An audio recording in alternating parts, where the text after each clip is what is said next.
Welcome to my channel. ಎಲ್ಲರೂ ಹೇಗಿದ್ದೀರಾ? 7 ದಿನ 7 ದೋಸೆ ಸೀರೀಸಲ್ಲಿ ಇವತ್ತು ಡೇಟು. ಇವತ್ತು ಕೂಡ ತುಂಬಾ ಎಕ್ಸೈಟ್ಮೆಂಟಲ್ಲಿ ವಿಡಿಯೋನ ಪೋಸ್ಟ್ ಮಾಡ್ತಾ ಇದ್ದೀನಿ. ಇವತ್ತು ನಾನು ತೋರಿಸ್ತಾ ಇರುವಂತಹ ರೆಸಿಪಿ ಟೊಮ್ಯಾಟೊ ಸೆಟ್ ದೋಸೆ. ತುಂಬಾ ಸಿಂಪಲಾಗಿ ಮಾಡ್ಕೋಬಹುದು, ಕ್ವಿಕ್ಕಾಗಿ ಮಾಡ್ಕೋಬಹುದು. ನಾವು ಇದರಲ್ಲಿ ಟೊಮ್ಯಾಟೊ ಹಾಕಿ ಮಾಡ್ತಾ ಇರೋದ್ರಿಂದ ತುಂಬ ಚೆನ್ನಾಗಿರುತ್ತೆ, ಟೇಸ್ಟ್ ಟ್ಯಾಂಗಿಯಾಗಿರುತ್ತೆ, ಚೆನ್ನಾಗಿ ಹುಳಿ ಹುಳಿ ಒಂದು ಸ್ವಲ್ಪ ಖಾರ, ಸೊ ತುಂಬ ಚೆನ್ನಾಗಿರುತ್ತೆ ದೋಸೆ ಅಂತೂ. ಅದರಲ್ಲೂ ಈ ಥರ ಸೆಟ್ ದೋಸೆ ಥರ ಮಾಡಿಕೊಟ್ರೆ ತುಂಬ ಸಖತ್ತಾಗಿರುತ್ತೆ ಟೇಸ್ಟ್ ಅಂತೂ. ತುಂಬ ಟೈಮ್ ಇಲ್ಲ ಅಂತ ಅಂದರೆ ಒಂದು 10 ನಿಮಿಷದಲ್ಲಿ ರೆಡಿ ಆಗುವಂತಹ ದೋಸೆ ರೆಸಿಪಿ ಇದು. ಸೊ ಇದನ್ನು ಯಾವ ಥರ ಮಾಡ್ಕೊಳ್ಳೋದು ಅಂತ ನೋಡೋಣ ಬನ್ನಿ. ನಾನಿಲ್ಲಿ ಫಸ್ಟು ಟೊಮ್ಯಾಟೊ ತೊಗೊಂಡಿದ್ದೀನಿ. 4 ಟೊಮ್ಯಾಟೊ ತೊಗೊಂಡಿದ್ದೀನಿ. ನಾನಿಲ್ಲಿ 2 ಕಪ್ ರವೆಗೆ ಮಾಡ್ಕೊಳ್ತಾ ಇದ್ದೀನಿ. ಇದೊಂದು 4ರಿಂದ 5 ಜನಕ್ಕೆ ಕರೆಕ್ಟ್ ಆಗುತ್ತೆ. ಒಂದು ಬ್ರೇಕ್ಫಾಸ್ಟ್ಗೆ 4ರಿಂದ 5 ಜನಕ್ಕೆ ಸರಿ ಹೋಗುತ್ತೆ ಇದು. ನಿಮ್ಮ ಮಕ್ಕಳು ಕೂಡ ಯಾರಾದರೂ ಟೊಮ್ಯಾಟೊ ತಿಂತಾ ಇಲ್ಲ ಅಂತಂದರೆ ಈ ಥರದ ರೆಸಿಪಿಯನ್ನು ಮಾಡಿಕೊಡಿ. ತುಂಬಾ ಈಸಿಯಾಗಿ ತಿಂತಾರೆ, ಟೇಸ್ಟಿಯಾಗಿ ಕೂಡ ಇರುತ್ತೆ. ನಾನಿದು ಮಾಡ್ತಾ ಇರೋದು ನನ್ನ ದೊಡ್ಡ ಮಗನಿಗೋಸ್ಕರ. ಅವನು ಟೊಮೆಟೊನ ಜಾಸ್ತಿ ಇಷ್ಟಪಟ್ಟು ತಿನ್ನಲ್ಲ, ಸೊ ಹಾಗಾಗಿ ಅವನಿಗೆ ಯಾವುದಾದ್ರೂ ರೀತಿಯಲ್ಲಿ ನಾನು ಈ ರೆಸಿಪಿಗಳನ್ನು ಮಾಡ್ತಾ ಇರ್ತೀನಿ. ಈ ದೋಸೆ ಮಾಡ್ಕೊಳ್ಳೋಕ್ಕೆ ನಾನು ಫಸ್ಟು ಮಿಕ್ಸಿ ಜಾರಲ್ಲಿ ರವೆಯನ್ನು ಹಾಕ್ಕೊಂಡಿದ್ದೀನಿ. 2 ಕಪ್ ಆಗೋಷ್ಟು ರವೆ, ಆಮೇಲೆ 4 ಟೊಮೆಟೊ ಹಾಕ್ಕೊಂಡಿದ್ದೀನಿ. ಮೀಡಿಯಮ್ ಸೈಜಲ್ಲಿ ಕಟ್ ಮಾಡ್ಕೊಂಡಿರುವಂತಹ ಟೊಮೆಟೊ ಹಾಕಿದ್ದೀನಿ. ಆಮೇಲೆ ಬ್ಯಾಡಗಿ ಮೆಣಸಿನಕಾಯಿ ಸ್ವಲ್ಪ ನೀರಲ್ಲಿ ನೆನೆಸಿಟ್ಟಿದೆ, ಅದನ್ನು ಹಾಕ್ಕೊಂಡಿದ್ದೀನಿ. ಒಂದು ಸ್ವಲ್ಪ ಬಿಸಿನೀರಲ್ಲಿ ನೆನೆಸಿಟ್ರೆ ಚೆನ್ನಾಗಿ ಬ್ಲೆಂಡ್ ಆಗುತ್ತೆ ಅಂತ ಬಿಸಿನೀರಲ್ಲಿ ನೆನೆಸಿಟ್ಟಿದೆ. ಆಮೇಲೆ 1 ಕಪ್ ಆಗೋಷ್ಟು ಚುರುಮುರಿ, ಆಮೇಲೆ 1 ಇಂಚ್ ಆಗೋಷ್ಟು ಹಸಿ ಶುಂಠಿ ಹಾಕ್ಕೊಂಡಿದ್ದೀನಿ. 1 ಸ್ಪೂನ್ ಆಗೋಷ್ಟು ಜೀರಿಗೆ, ರುಚಿಗೆ ಎಷ್ಟು ಬೇಕು ಅಷ್ಟು ನೋಡಿಕೊಂಡು ಉಪ್ಪು, ಆಮೇಲೆ 1 ಕಪ್ ಆಗುವಷ್ಟು ಮೊಸರನ್ನು ಹಾಕೋತಾ ಇದ್ದೀನಿ. ನಾವು ಇಲ್ಲಿ ಬ್ಯಾಟ್ರಿ ಯಾವುದೇ ರೀತಿಯಾದಂತಹ ಫರ್ಮೆಂಟೇಷನ್ ಮಾಡ್ತಾ ಇಲ್ಲ, ಸೊ ಹಾಗಾಗಿ ಮೊಸರನ್ನು ಯೂಸ್ ಮಾಡಿಕೊಂಡು ಮಾಡಿದ್ರೆ ತುಂಬ ಚೆನ್ನಾಗಿ ಬರುತ್ತೆ ದೋಸೆ. ಸೊ ಹಾಗಾಗಿ 1 ಕಪ್ ಆಗೋಷ್ಟು ಮೊಸರು, ಆಮೇಲೆ ಅದಕ್ಕೆ ಒಂದು ಸ್ವಲ್ಪ ನೀರು ಹಾಕ್ಕೊಂಡು ಚೆನ್ನಾಗಿ ಗ್ರೈಂಡ್ ಮಾಡ್ಕೊತೀನಿ. ಸೊ ಇದು ಕೂಡ ಅಷ್ಟೇ, ದೋಸೆ ಬ್ಯಾಟರ್ ಕನ್ಸಿಸ್ಟೆನ್ಸಿ ಇರೋ ಥರ ಚೆನ್ನಾಗಿ ಗ್ರೈಂಡ್ ಮಾಡ್ಕೋಬೇಕು. ಆದರೆ ದೋಸೆ ಬ್ಯಾಟರ್ ಅಂತಂದರೆ ಸೆಟ್ ದೋಸೆಗೆ ಒಂದು ಸ್ವಲ್ಪ ಗಟ್ಟಿ ಇರುತ್ತೆ, ಸೊ ಹಾಗಾಗಿ ಆ ಟೆಕ್ಸ್ಚರಲ್ಲಿನೇ ರೆಡಿ ಮಾಡ್ಕೋಬೇಕು. ನೋಡಿ ಇಷ್ಟ ಆಗಿದೆ ಇವಾಗ.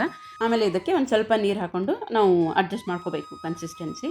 ನಾವು ಇದರಲ್ಲಿ ಬ್ಯಾಡಗಿ ಮೆಣಸಿನಕಾಯಿ ಹಾಕಿರೋದ್ರಿಂದ ಕಲರು ತುಂಬ ಚೆನ್ನಾಗಿ ಬರುತ್ತೆ. ದೋಸೆ ರೆಡಿ ಆದಮೇಲಂತೂ ಕಲರು ತುಂಬಾ ಚೆನ್ನಾಗಿ ಕೆಂಪಾಗಿ ಬರುತ್ತೆ. ಇಷ್ಟು ರೆಡಿ ಆದಮೇಲೆ ನಾವು ಇದನ್ನು ಹಾಗೆ ಕೂಡ ಇವಾಗ ದೋಸೆ ಮಾಡ್ಕೊಂಡ್ಬಿಡ್ಬೋದು, ಬಟ್ ನಾನು ಚಟ್ನಿ ಮಾಡ್ಕೋಬೇಕಲ್ಲ, ಸೊ ಹಾಗಾಗಿ ಇದನ್ನು ಸೈಡಿಗೆ ಇಟ್ಟು ಇವಾಗ ಚಟ್ನಿಗೆ ರೆಡಿ ಮಾಡ್ಕೊತಾ ಇದ್ದೀನಿ. ನಾನಿಲ್ಲಿ ನಾರ್ಮಲ್ ಕೊಬ್ಬರಿ ಚಟ್ನಿನೇ ಮಾಡ್ಕೊತಾ ಇದ್ದೀನಿ. ಈ ಟೊಮೆಟೊ ದೋಸೆಗೆ ಕೊಬ್ಬರಿ ಚಟ್ನಿನೇ ಕರೆಕ್ಟಾಗಿ ಸೂಟ್ ಆಗುತ್ತೆ. ಯಾಕಂತಂದರೆ ಕೆಲವೊಬ್ರು ಏನು ಮಾಡ್ತಾರೆ, ಟೊಮೆಟೊ ದೋಸೆ ಜೊತೆಗೆ ಟೊಮೆಟೊ ಚಟ್ನಿನೇ ಮಾಡಿಬಿಡ್ತಾರೆ. ಬಟ್ ಆದರೆ ಎರಡರದ್ದು ಕಾಂಬಿನೇಷನ್ ಸೇಮ್ ಆಗುತ್ತಲ್ಲ, ಸೊ ಹಾಗಾಗಿ ಟೇಸ್ಟು ಅಷ್ಟು ಚೆನ್ನಾಗಿ ಬರಲ್ಲ ಅಂತ ಅನ್ನೋದು ನನ್ನ ಒಪಿನಿಯನ್ನು. ಸೊ ಹಾಗಾಗಿ ನಾನಿಲ್ಲಿ ಕೊಬ್ಬರಿ ಚಟ್ನಿಯನ್ನೇ ಮಾಡ್ಕೊತಾ ಇದ್ದೀನಿ. ಒಂದು ಸ್ವಲ್ಪ ಹುಳಿ ದೋಸೆ ಜೊತೆಗೆ ಖಾರವಾಗಿ ಇರುವಂತಹ ಚಟ್ನಿ ಇದ್ದರೆ ಆ ಟೇಸ್ಟು ತುಂಬ ಚೆನ್ನಾಗಿ ಬರುತ್ತಲ್ಲ, ಸೊ ಹಾಗಾಗಿ ಒಂದು ಸ್ವಲ್ಪ ಸ್ಪೈಸಿಯಾಗಿರುವಂತಹ ಕೊಬ್ಬರಿ ಚಟ್ನಿಯನ್ನು ಮಾಡ್ಕೊತಾ ಇದ್ದೀನಿ. ಇವಾಗಿನ ಬಿಸಿ ಶೆಡ್ಯೂಲಲ್ಲಂತೂ ಕೊಬ್ಬರಿಯನ್ನು ಹಾಗೇ ತಿನ್ನಲ್ಲ ಯಾರು. ಮೊದಲಾಗಿದ್ದರೆ ಕೊಬ್ಬರಿಯನ್ನು ತೊಗೊಂಡು ಆರಾಮಾಗಿ ತಿನ್ಕೊಂಡು ಓಡಾಡ್ಕೊಂಡಿರ್ತಿದ್ವಿ. ಸೊ ಬಟ್ ಇವಾಗ ಎಷ್ಟೊಂದು ಕೊಬ್ಬರಿ ಇರುತ್ತೆ, ತಿನ್ನೋದಕ್ಕೆ ಆಗಲ್ಲ. ಸೊ ಹಾಗಾಗಿ ಈ ರೀತಿಯ ಚಟ್ನಿ ಎಲ್ಲ ಮಾಡಿಕೊಟ್ರೆ ಅದು ಕೂಡ ಬೆನಿಫಿಟ್ ಸಿಗುತ್ತೆ ನಮ್ಮ ಬಾಡಿಗೆ.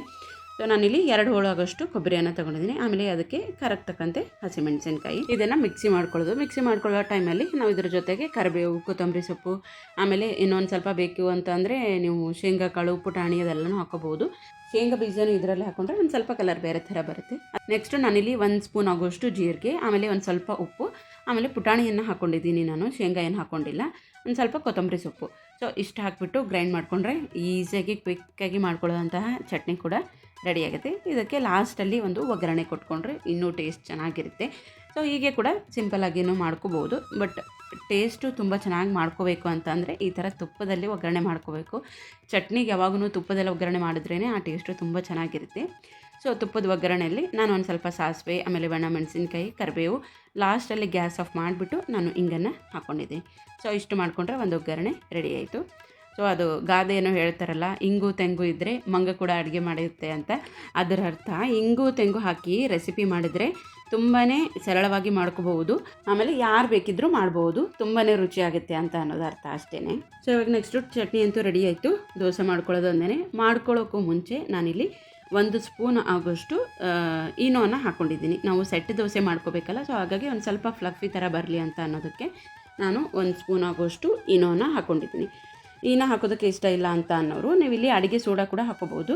ಒಂದು ಅರ್ಧ ಸ್ಪೂನ್ ಆಗೋಷ್ಟು ಅಡುಗೆ ಸೋಡಾ ಹಾಕ್ಕೊಂಡ್ರೆ ಸಾಕಾಗುತ್ತೆ. ಹಾಕಿದ್ಮೇಲೆ ಒಂದು 5 ನಿಮಿಷ ಬಿಡಬೇಕು. ಅಡುಗೆ ಸೋಡಾ ಹಾಕಿಬಿಟ್ಟು ಒಂದು 5 ನಿಮಿಷ ಬಿಟ್ಟ ಮೇಲೆ ನಾವು ಈ ಥರ ದೋಸೆ ಮಾಡಿಕೊಂಡ್ರೆ ತುಂಬ ಚೆನ್ನಾಗಿ ಬರುತ್ತೆ. ಈನೋ ಹಾಕಿದ್ರೆ ಇನ್ಸ್ಟೆಂಟಾಗಿಯೇ ದೋಸೆ ಮಾಡ್ಕೊಂಡ್ಬಿಡ್ಬೋದು. ನೋಡಿದ್ರಲ್ಲ, ದೋಸೆ ಹಾಕಿದ್ಮೇಲೆ ತುಂಬ ಸ್ಪ್ರೆಡ್ ಮಾಡಬಾರ್ದು. ಸೆಟ್ ದೋಸೆಗೆ ಯಾವಾಗೂ 1 ಅಥವಾ 2 ಸತಿ ಸ್ಪ್ರೆಡ್ ಮಾಡಿದ್ರೆ ಆ ದೋಸೆ ಟೆಕ್ಸ್ಚರು ತುಂಬ ಚೆನ್ನಾಗಿ ಫ್ಲಫಿಯಾಗಿ ಬರುತ್ತೆ. ಸೊ ಹಾಗಾಗಿ ತುಂಬ ಜಾಸ್ತಿಯಾಗಿ ಸ್ಪ್ರೆಡ್ ಮಾಡಬಾರ್ದು. ಒಂದು ಸ್ವಲ್ಪನೇ ಹಿಟ್ಟು ತೊಗೊಂಡು ಒಂದು ಸ್ವಲ್ಪನೇ ಸ್ಪ್ರೆಡ್ ಮಾಡಬೇಕು. ಆಮೇಲೆ ಅದರ ಮೇಲೆ ನೀವು ಏನು ಬೇಕಿದ್ರೆ ಹಾಕೋಬೋದು, ತುಪ್ಪ, ಎಣ್ಣೆ, ಆಮೇಲೆ ಬೆಣ್ಣೆ ಏನು ಬೇಕಾದರೂ ಹಾಕೋಬಹುದು. ನಾನು ಡೇ 1 ರೆಸಿಪಿಯಲ್ಲಿ ಮಲ್ಟಿಗ್ರೇನ್ ಮಸಾಲೆ ದೋಸೆಯನ್ನು ಮಾಡಿದ್ದೀನಿ. ಸೊ ಅದನ್ನು ಕೂಡ ಯಾರಿಗಾದರೂ ನೋಡೋದಕ್ಕೆ ಇಂಟ್ರೆಸ್ಟ್ ಇದೆ, ಇವಾಗ ಎಂಡ್ ಸ್ಕ್ರೀನಲ್ಲಿ ಅದೇ ವಿಡಿಯೋ ಬರುತ್ತೆ. ಸೊ ಕಂಟಿನ್ಯೂ ಮಾಡಿಕೊಂಡು ವಿಡಿಯೋನ ನೋಡಿ. ಸೊ ನೋಡಿದ್ರಲ್ಲ, ಇಷ್ಟು ಮಾಡಿದ್ರೆ ಇವತ್ತಿನ ಇನ್ಸ್ಟೆಂಟ್ ಆಗಿರುವಂತಹ ಟೊಮ್ಯಾಟೊ ಸೆಟ್ ದೋಸೆ ರೆಡಿ ಆಯಿತು. ಇದು ಎಷ್ಟು ಫ್ಲಫಿಯಾಗಿ ಬಂದಿದೆ ಅಂತ ಅನ್ನೋದನ್ನು ತೋರಿಸ್ತೀನಿ ನೋಡಿ. ಇವಾಗ ನಿಮಗೆಲ್ಲ ಈ ದೋಸೆ ಸೀರಿಯಸ್ ಇಷ್ಟ ಆಗ್ತಾ ಇದ್ದರೆ ಪ್ಲೀಸ್ ಒಂದು ಲೈಕ್ ಮಾಡೋದನ್ನು ಮಾತ್ರ ಮರಿಬೇಡಿ. ಇನ್ನೂ ಸಬ್ಸ್ಕ್ರೈಬ್ ಮಾಡಿಲ್ಲ ಅಂತಂದರೆ ಪ್ಲೀಸ್ ವಿಡಿಯೋನ ಸಬ್ಸ್ಕ್ರೈಬ್ ಮಾಡಿಕೊಂಡು ಕಂಟಿನ್ಯೂ ಮಾಡಿಕೊಂಡು ನೋಡಿ.